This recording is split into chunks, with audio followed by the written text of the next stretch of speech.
हे दोस्तों, welcome to English जानो YouTube channel. I hope आप सभी अच्छे होंगे। तो चलिए आज का लेसन स्टार्ट करते हैं।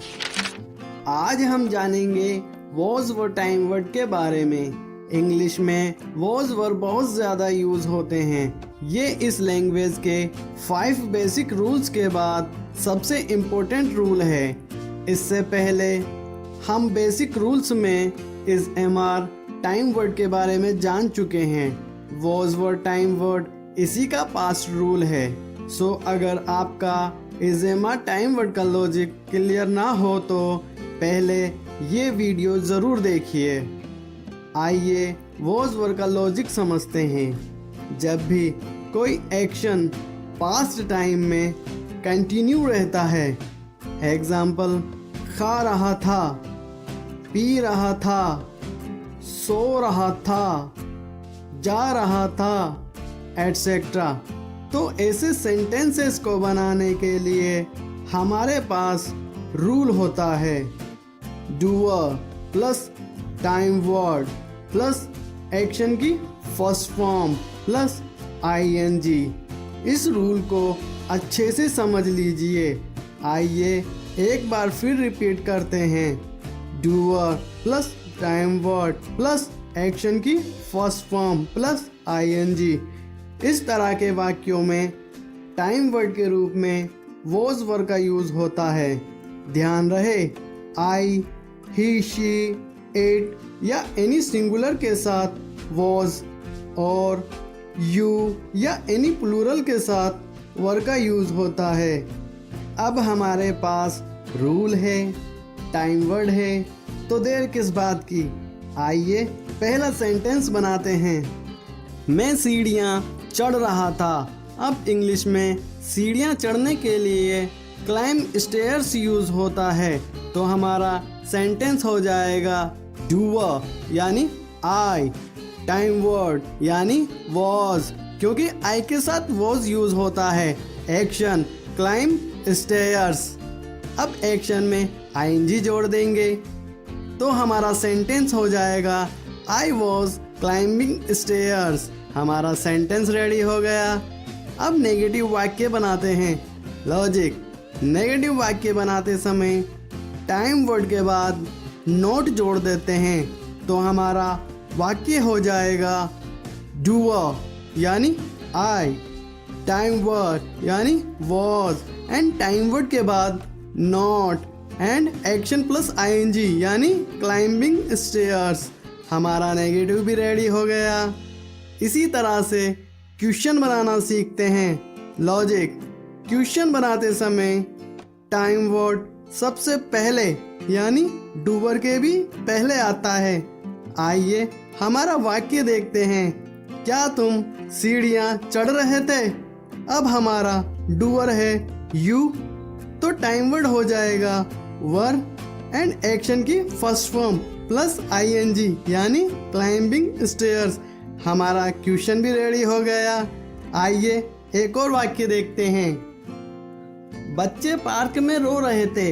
अब इंग्लिश में पार्क में रोने के लिए वीप इन पार्क यूज होता है, तो हमारा सेंटेंस हो जाएगा डूअर यानी चिल्ड्रन, टाइम वर्ड यानी वर। अब चिल्ड्रन प्लूरल है तो टाइम वर्ड वर आएगा। एक्शन प्लस ING यानी वीपिंग इन पार्क। हमारा वाक्य बन गया।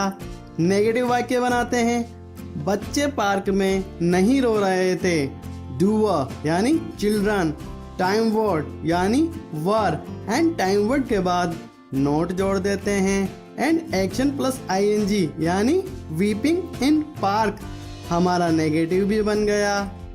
अब क्वेश्चन बनाते हैं, यानी क्या बच्चे पार्क में रो रहे थे?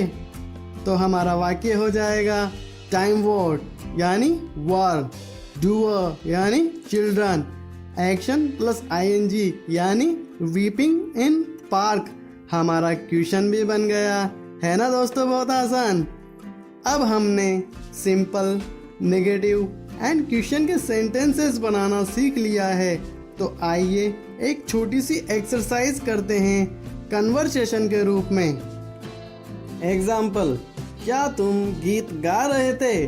अब इंग्लिश में गीत गाने के लिए सिंग सॉन्ग यूज होता है, तो हमारा सेंटेंस हो जाएगा टाइम वर्ड यानी वर, डूअर यानी यू, एक्शन प्लस आईएनजी यानी सिंगिंग सॉन्ग। नेगेटिव आंसर देते हैं I was not singing song but he was singing song. अब हमने आई के साथ वॉज एंड ही के साथ भी वॉज का यूज किया है, क्योंकि आई, ही, शी, इट या एनी सिंगुलर के साथ वॉज का यूज होता है। एक और वाक्य देखते हैं, क्या खिलाड़ी नियम तोड़ रहे थे? अब इंग्लिश में नियम तोड़ने के लिए ब्रेक द रूल्स यूज होता है, तो हमारा वाक्य हो जाएगा टाइम वर्ड यानी वर, डूअर यानी प्लेयर्स, एक्शन प्लस आईएनजी यानी breaking the rules. Negative answer देते हैं players were not breaking the rules but umpire was breaking the rules. अब हमने प्लेयर्स के साथ वर का यूज किया है एंड अंपायर के साथ वॉज का यूज किया है, क्योंकि प्लेयर्स प्लूरल है एंड अंपायर सिंगुलर है, इसीलिए रूल के अकॉर्डिंग। मुझे उम्मीद है आपका वॉज वर को यूज करने का लॉजिक क्लियर हो गया होगा। अगर नहीं तो इस वीडियो को दोबारा स्टार्ट से देखें।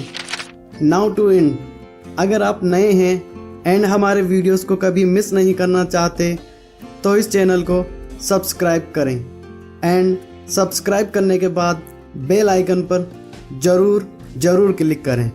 इससे जब हम न्यू वीडियो अपलोड करेंगे तो आपको उस वीडियो का नोटिफिकेशन आ जाएगा। लेसन के सारे वीडियोस देखने के लिए हमारे इंग्लिश जानो यूट्यूब चैनल के होम पेज पर जाइए। शेयर करें इस वीडियो को व्हाट्सएप एंड फेसबुक पर अपने दोस्तों और रिलेटिव्स के साथ, ताकि वो भी इजीली अपनी इंग्लिश इम्प्रूव कर सकें और अपने करियर में सक्सेस पाने के साथ साथ इस वर्ड को और भी बेहतर जगह बना सकें। All the best and finally thanks for watching.